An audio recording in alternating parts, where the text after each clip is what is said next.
Please be advised, this episode does have content that some may find distressing. As always, listener discretion is advised and it is not suitable for anyone under the age of 13. Hello and welcome to It's Murder Up North, and this, the fourth instalment of the Jeremy Bamber White House Farm arc. If you haven't listened to the previous episodes, please do so before proceeding with this one. So far I have detailed the lives and deaths of Neville and June Bamber, their adopted daughter Sheila and her 6-year-old sons, Daniel and Nicholas. All 5 were found deceased at a farmhouse in the Essex countryside. It became a high-profile case, and the police quickly settled on the scenario that Sheila, who had been diagnosed as a paranoid schizophrenic, had a medical episode, during which she shot her 6-year-old sons and her parents before turning the gun on herself. While this was the accepted narrative, there were some who believed that there may be another side to the story, with the focus falling upon the Bamber's surviving son, Jeremy. Join me as I delve into the life of Jeremy Bamber and the details which led to him being suspected as the true killer at White House Farm.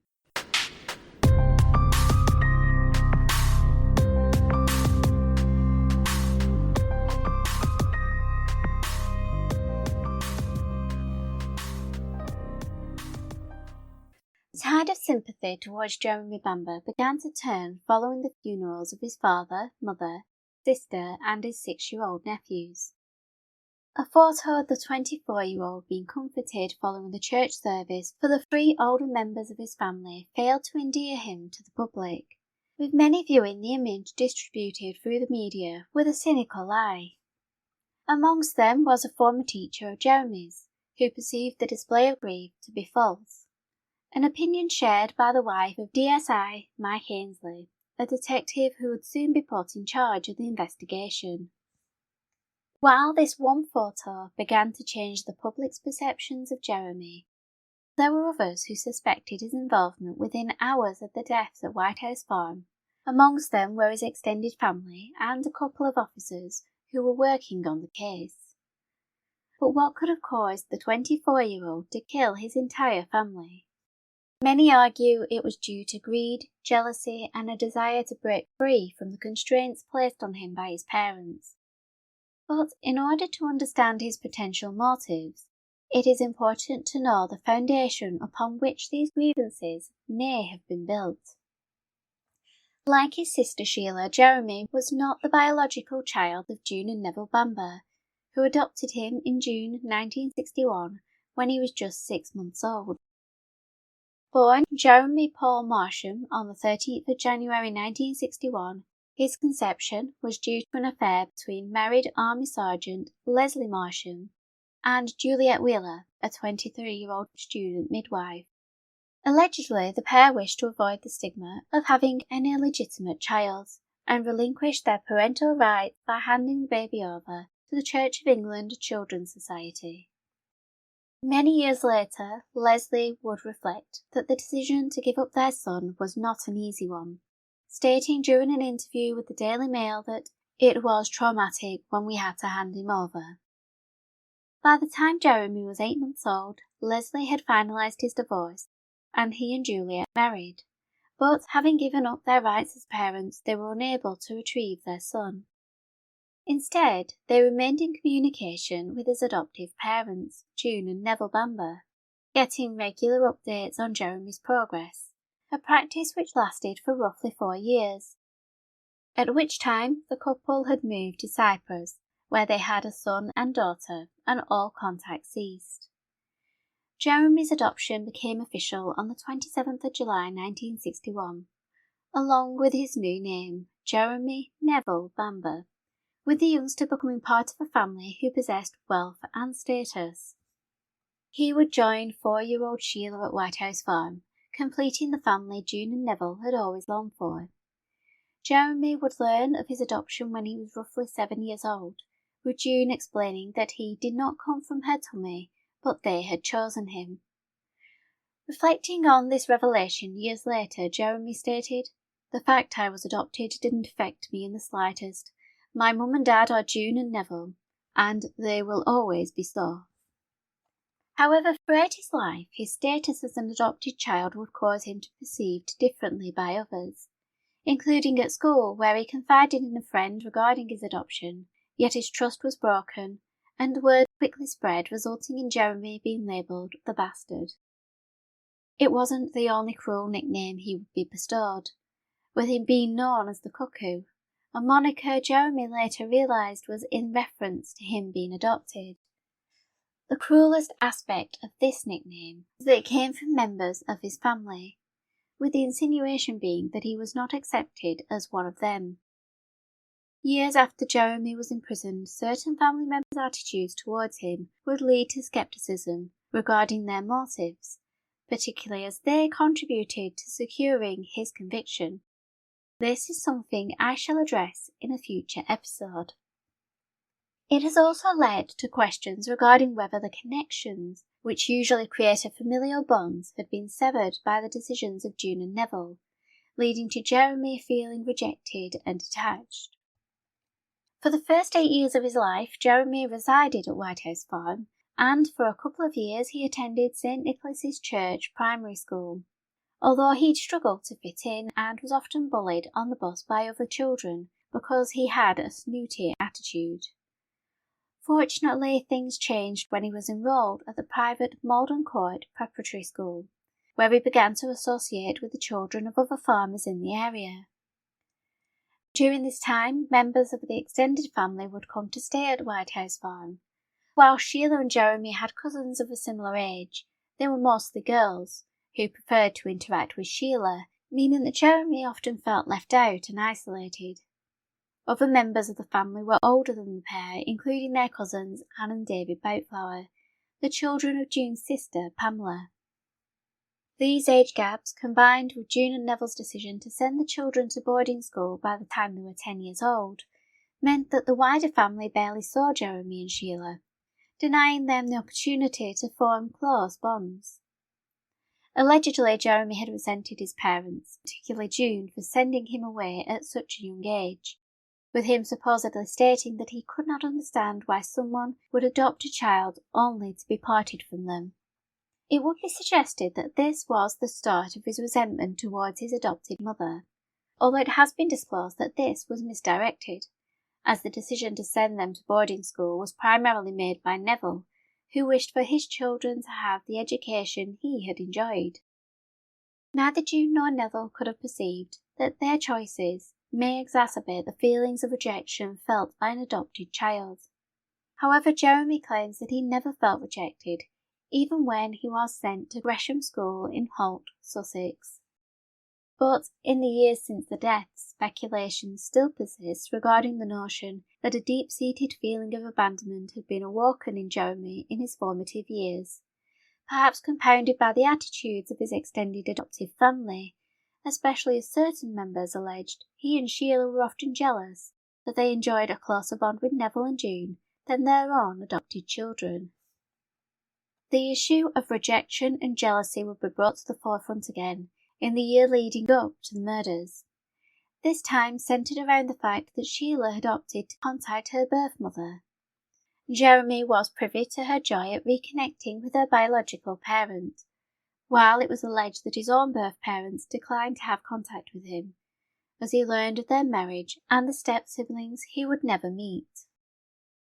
He may also have seen his biological father's appearance on television, placing the announcement of Prince Harry's birth on the gates of Buckingham Palace on September the 15th, 1984, although whether he knew it was him is uncertain. Did these circumstances reignite the feelings of rejection he had as a child? Had Sheila's fledgling relationship with her birth mother stirred up jealousy between the adopted siblings? A resentment which some argue was also fueled by what was perceived as favouritism shown towards Sheila by June and Neville, a detail I shall return to shortly. Growing up, it seems that both Sheila and Jeremy were provided with the same opportunities.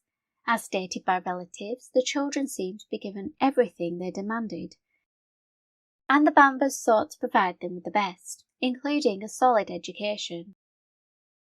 Jeremy was just 8 years old when he was enrolled at Gresham School as a boarder. He did admit that he had a rough first year at the school, located approximately 100 miles from the familiar farmhouse, and he concluded that 8 was probably too young an age to be sent away. But after a rocky start, he did settle into life at boarding school. In his first couple of years at Gresham's, Jeremy had established himself as a polite and enthusiastic student who tended to blend in with the crowd. This would change when he entered his senior years, upon the institution becoming co-educational, with the introduction of female students causing Jeremy, with his dark brooding eyes, to become easily distracted. It was noted that in his final years he began to test the boundaries, bringing him to the attention of teachers in a negative way, particularly his housemaster, William Thomas, who perceived him as a, quote, someone who was not straightforward and not very trustworthy, somewhat of a boaster with regards to his financial potential, and basically unstable. Jeremy's senior years were marked with him trying new experiences, including smoking cannabis and experimenting with other drugs. And on at least one occasion he snuck out of the dormitory to see a band perform. His nighttime flit was brought to the attention of the faculty by another pupil, and when Jeremy refused to disclose where he had been, he was punished with a beating. These kinds of punishments, and the alleged lack of discipline enforced by Neville and June, was potentially at the heart of his dislike for being disciplined, with it also being stated that he could not handle criticism. In all, Jeremy was remembered as a stubborn, sometimes arrogant boy who failed to ingratiate himself with others due to his tendency to be a tease. With regards to his time at the school, Jeremy was often unable to participate in sporting activities due to a recurring knee injury, while academically he struggled in subjects like English, but had a very good understanding of maths and science, with these being the subjects he pursued after completing his O-levels. The initial plan when Jeremy reached 16 years old was for him to continue on to sixth form at Gresham's. But a year into this plan he informed his parents he wished to leave formal education. However, a compromise was struck, and he enrolled at Colchester College, which was closer to the family home. In the years since the deaths at White House Farm, Mr. Lockhart, the headmaster at Gresham's, was asked for his opinion on his former pupil. He provided this with a caveat that any statement he made may be, quote, tainted with wisdom after the fact. This comment is something to bear in mind when considering any account made regarding Jeremy, as many were issued following his arrest and conviction, and under this lens recollections can become tainted, making it hard to discern what is factual and what has been twisted by hindsight and time. Another thing to consider is who is providing these statements, as individuals can experience different sides to a person's character, and this may also explain the contradictory nature of accounts related to Jeremy. While some recall him as being the calm, polite little boy, affectionately known as Jem by his family, who had an endearing eagerness to please, particularly when it came to Neville, whom the youngster idolised, with the expectation being that Jeremy would one day follow in his father's footsteps. Yet some people had differing recollections, describing Sheila and Jeremy as spoilt children who behaved like brats and had tantrums when they did not get their own way, with their poor behaviour rarely corrected by their parents. One example of his rude and bratty behaviour came after he had been in a car with some friends. As he sped down country roads, he lost control of the vehicle, but rather than being concerned for the well-being of his passengers, Jeremy allegedly insisted that they should help pay for the damages. After this incident, the friends refused to speak to Jeremy anymore, and Neville would provide his son with a new vehicle. Others also got a glimpse of the darker side of Jeremy's character, including James Carr, an employee of the Bambers who was married to a friend of June's. His recollection was that Jeremy could be a nasty piece of work, who even as a child demonstrated a superior attitude, with the boy refusing to do jobs when asked and looked down on James, who Jeremy once remarked was just an employee. This opinion of Jeremy having an unpleasant streak was reinforced by James's son Robert, who recalled Jeremy was a moody, bossy, and sometimes a cruel child. He could be very cruel to animals, and he used to take great delight in throwing stones at water hen chicks and hitting farm animals with sticks. He did not have a warm relationship with his parents. Jeremy has, however, maintained that throughout his childhood he enjoyed a loving connection with June and Neville, something contested by Barbara Wilson, the farm secretary, who, in the years since Jeremy's trial, disclosed incidents where he teased his mother. On one occasion he placed rats in his coat pockets and asked June to put her hands inside, knowing that she had a fear of rodents. Barbara also recalled that June got a second-hand bike in July 1985. Jeremy took it for a ride around the yard, but kept driving at his mother as though he was going to collide with her. One thing to note about Barbara's recollections is that these claims only seem to have been made in the years after the murders, namely during documentary interviews. However, at the time of the crime she did express being afraid of Jeremy, and the day before she was due to testify against him, Barbara had panicked and was reported missing by her husband. This turned out to be mostly a misunderstanding, and she claims she went to clear her head, but as a precaution police officers stayed with her until she testified on the Monday.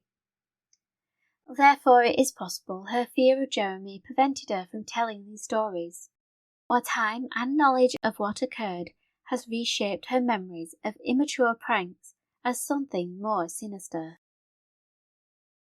By his own admission, there were tensions between himself and June, especially as he sought more independence.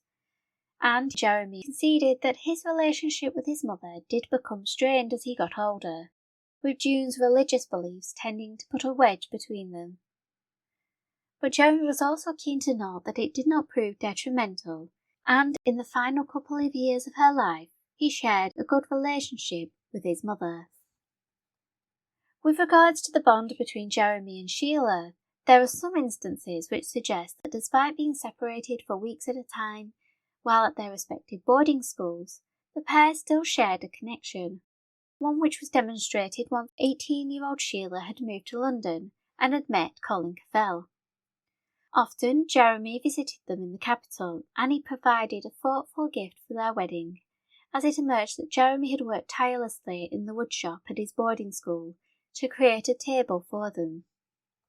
Colin reflected on the love that existed between his wife and new brother-in-law, stating, "For all the rebuke he got from her as a child, Jeremy thought the world of his sister." Colin went on to admit that he grew to view Jeremy as a younger brother, sharing various hobbies with the teenager, including scuba diving and horticulture, while he would often be a guest at the various parties the couple had over the years.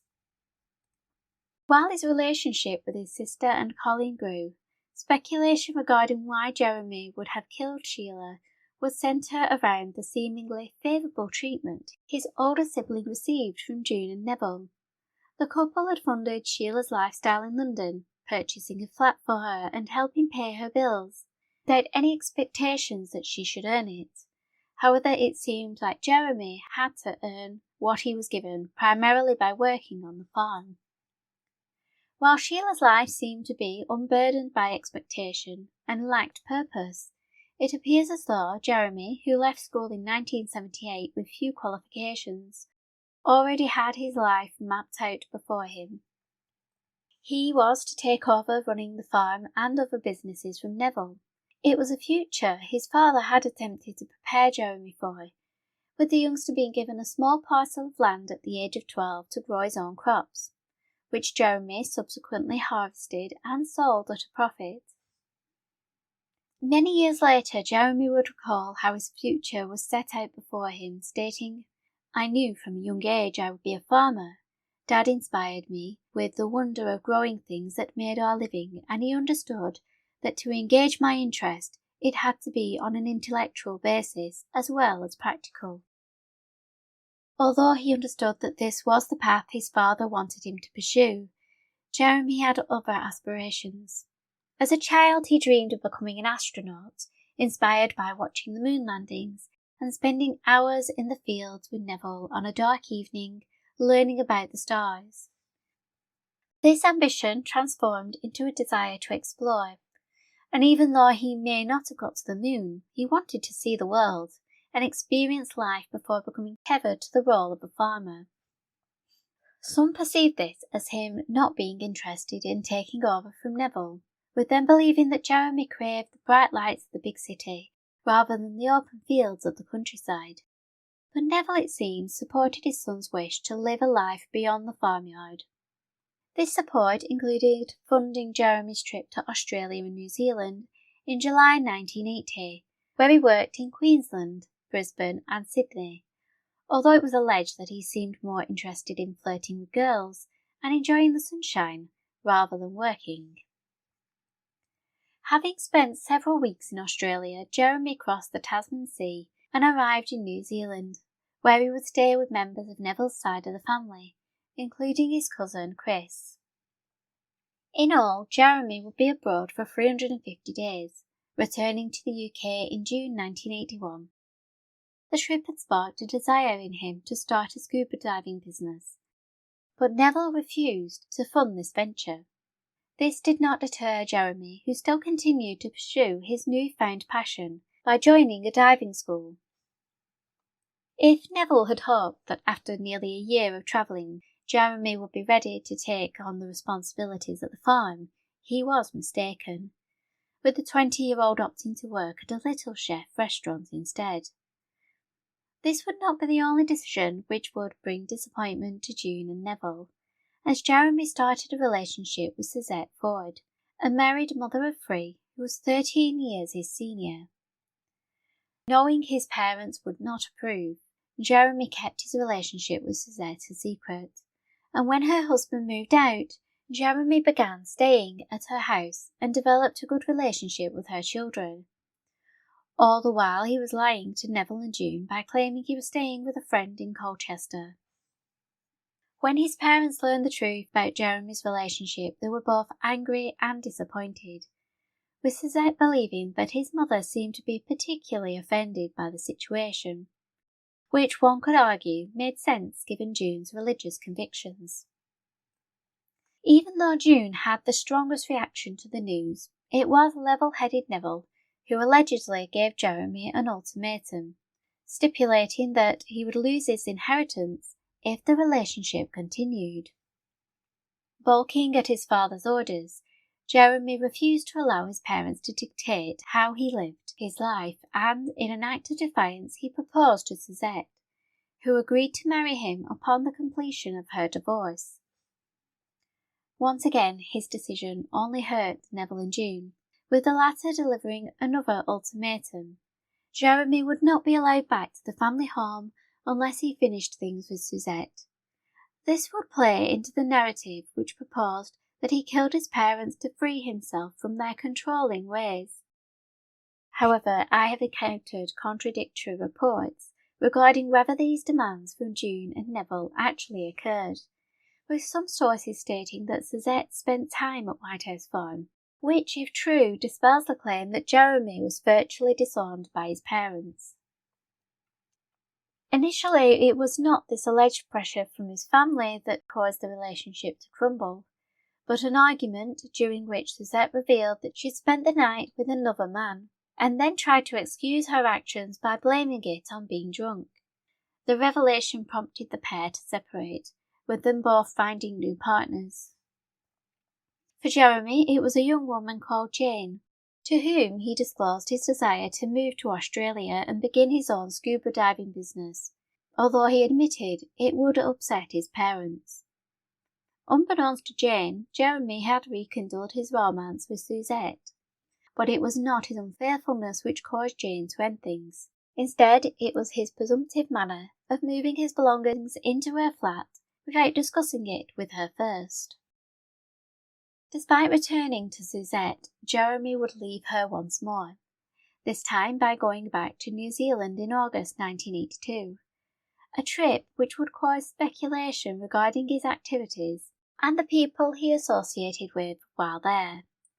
At the time, these suspicions were only shared between family members, but following the deaths at the farm, police would scrutinise these allegations as part of their investigations into Jeremy.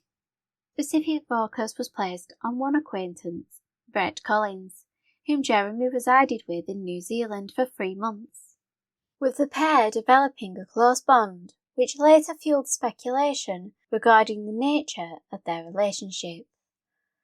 Although these suspicions existed in 1982, the family had no means of proving their veracity, and as such, life for the Bambers continued, with Jeremy returning home to Suzette shortly before Christmas that year.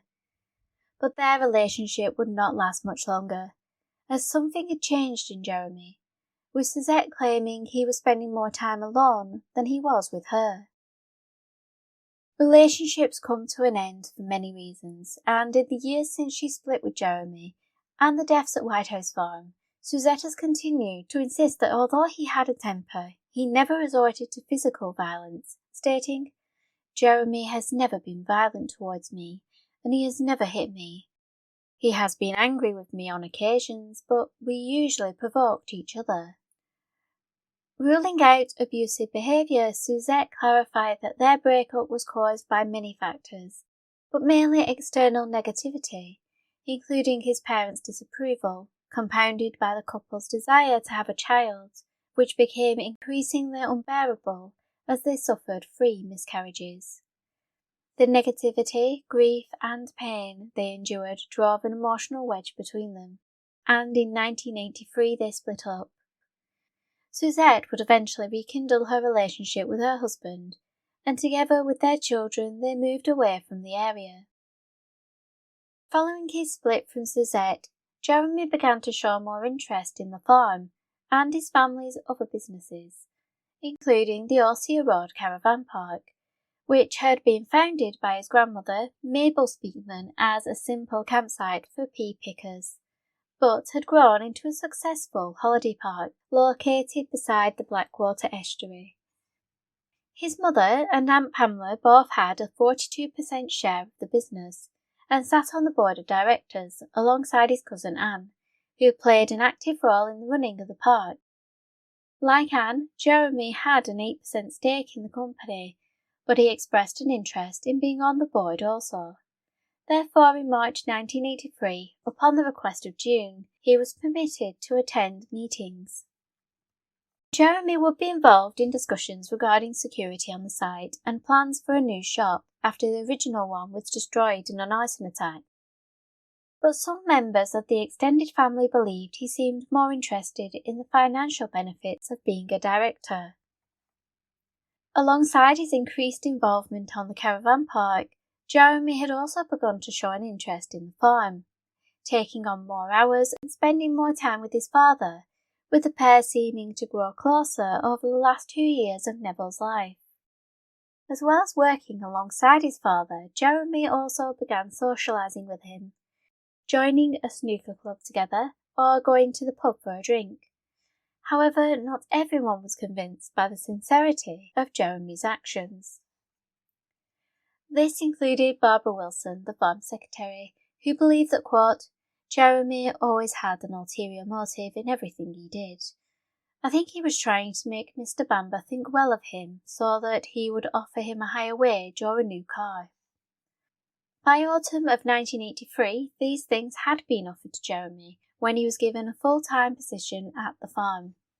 This role came at the expense of another employee, as did his new cottage in Goldhanger, with the tenant being given a 6-month notice to vacate in order for Jeremy to take up residence in February 1984.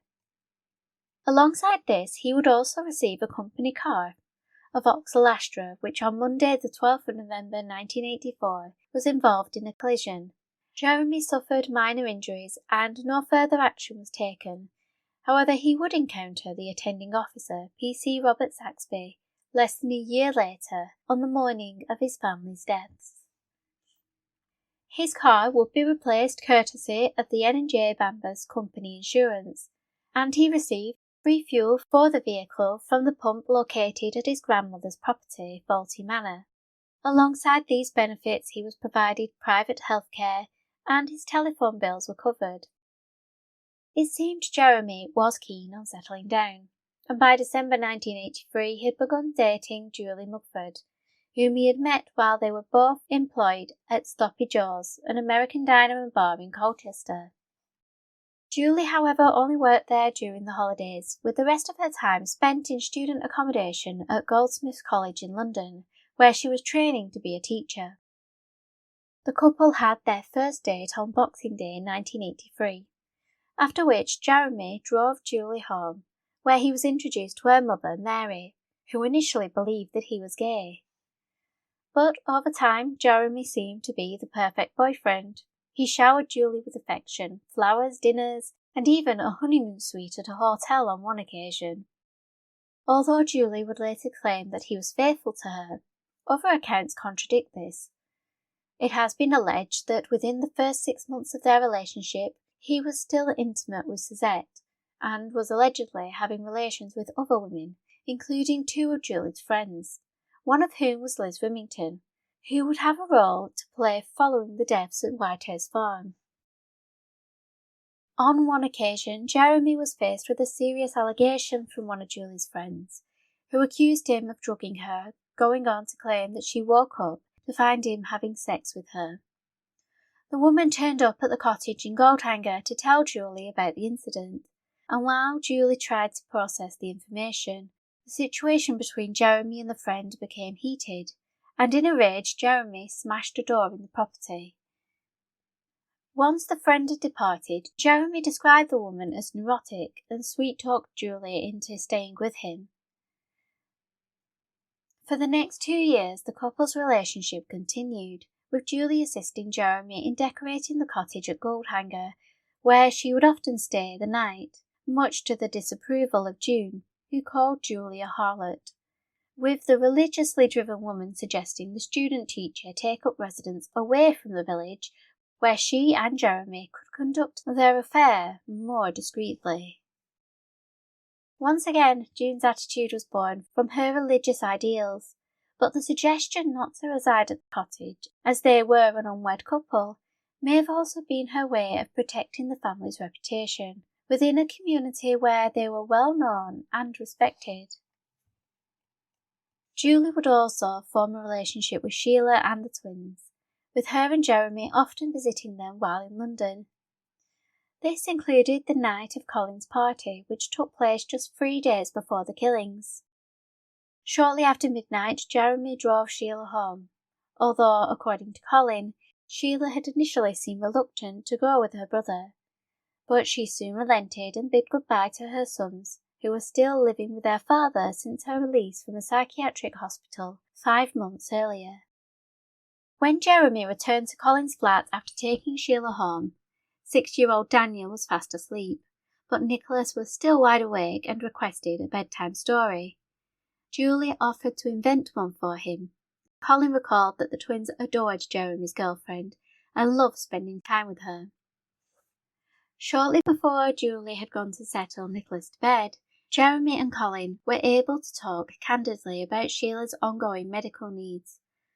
Although it became apparent to Colin that his former brother-in-law seemed somewhat in the dark about the situation, Colin filled in the details and advised Jeremy that he had requested that June and Neville consider alternate treatment options for Sheila, but they declined, providing the explanation that they could not afford it. Jeremy threw a sceptical angle on this, claiming that they had plenty of money, and implied perhaps they had refused his suggestion because they had no respect for Colin's opinions. This would not be the only time Jeremy would cast aspersions upon his parents, and made references to their wealth, with friends recalling he had complained about them controlling his life, and boasting about the fortune he would inherit, and what he planned to do with the money. But was this his motive for murder, and had his plans been running through his mind as he gathered the harvest on August 6, 1985? Jeremy is the only one who could provide an account of what happened in the farmhouse that evening, with him advising police that his parents and Sheila had been discussing her medical needs and the possibility of placing the twins in care. It was this supposed discussion that led detectives to believe had been the catalyst for Sheila entering a psychotic state and killing her sons and parents. Jeremy left White House Farm that night at around 9:30, after which Neville was seen on his tractor at 10 p.m, and June had spoken to her sister Pamela at around the same time. But what exactly occurred within the walls of White House Farm following these moments is still disputed. The police were alerted that something was wrong by Jeremy at 3:26 a.m, when he reported that he had received a call from his father, who had stated that Sheila had gone crazy and had hold of a gun, after which the phone line went dead, and he had been unable to contact the house since. Officers were dispatched to the scene, and Jeremy was asked to meet them at the farm. The police arrived first, having overtaken a slow-moving Vauxhall Astra along the way, which also pulled up on Page's Lane, the narrow track which ran beside the property. Jeremy stepped from the vehicle and was asked to provide the officers with information regarding the layout of the house, who was inside, and the number of guns within the property. Creating a rough map of the home, Jeremy advised that his parents, 2 nephews, and his sister were inside, going on to state that the latter had recently been released from a psychiatric hospital. He also informed them that she likely had hold of a .22 and Schuss rifle, which he had inadvertently left in the scullery, having used it the previous night to shoot rabbits, although he clarified that he didn't actually fire the weapon and had removed the magazine. With a clearer picture of what they were dealing with, the attending officers conducted a recce around the property to see whether there was any signs of movement from within the home. Following this, armed officers arrived at the scene, and while Jeremy was advised to sit in a police vehicle on Page's Lane, a plan of entry was devised. This was carried out at 7:34 a.m, when the rear door of the property was forced in by a sledgehammer, and the armed police began their search. They found all 5 members of Jeremy's family deceased, with the gun found resting upon Sheila's chest, which only strengthened the notion that they were dealing with 4 murders and a suicide. When told of his family's demise, Jeremy seemed to be in denial. He was witnessed vomiting in a nearby field, and at one point asked to see his father. When told that Neville was deceased, he proceeded to ask to speak to him, as though he could not accept what he was being told. In an attempt to snap him out of his denial, Detective Sergeant Stan Jones reiterated that all of Jeremy's family were deceased, and it was a reality he needed to deal with, to which the grieving man replied, "You're a hard bastard, aren't you?" Some speculate that this brief exchange was the spark which made D.S. Jones consider that all was not as it seemed. A gnawing thought which grew over the ensuing days and weeks, as the officer spent more time with Jeremy and the extended family, with more information coming to light. Although Jeremy would face some scrutiny, the official version of events, spearheaded by Detective Chief Inspector Tom Taft Jones, and a seeming lack of evidence to the contrary, suggested Sheila was responsible for all the deaths within the farmhouse, with no one else suspected of being involved. Therefore, the investigation was wound down, the scene was processed, photos were taken, evidence collected and statements gathered. Jeremy, who initially refused to return to the farm, granted authorization for any bloodstained or damaged items to be removed from the property and destroyed.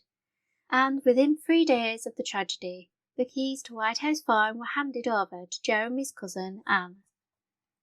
In the immediate aftermath of the deaths, Anne had been one of the people to rush to Jeremy's side. Having heard him lament that his entire family was gone, she assured him that this wasn't true, and she made her way to his cottage in Goldhanger to console him. In the ensuing days, he would be surrounded by more members of his extended family, as well as Julie and his best friend Brett Collins, who had travelled from Greece upon hearing the news.